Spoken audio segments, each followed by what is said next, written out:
I want to go on, though, with the panel to another topic because it relates to freedom of speech that I talked about at the top of the program.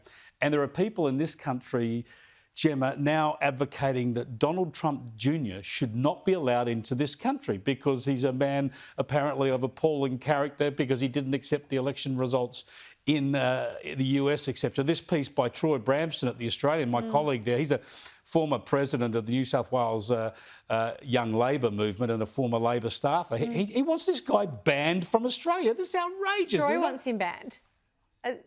Troy wants him not allowed into the country. Well, I would respectfully say that Troy needs to have a good hard look at himself. I would think so. If he's a journalist who advocates for freedom of speech and freedom of expression, what's Donald Trump done? Is he perpetuating, Holocaust denialism? Is he a flat earther?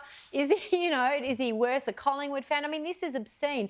We are a country that used to be able to think for ourselves, and barring someone from entry to Australia is the most extreme action that you take for the most extreme cases, not for someone who's ideologically opposed to you. I'm actually a bit surprised. Yeah, it is terrible. And we look at these misinformation and disinformation laws, Katie, that are being proposed, the toughening of that, and with this, the idea that people can just disagree and have the arguments in the contest of ideas seems to be subsiding day by day.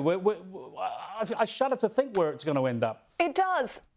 Yeah, look, it does, but I think we are starting to see a bit of a pushback. Look, I'm not somebody who's ever going to go and pay to see Donald Trump Jr.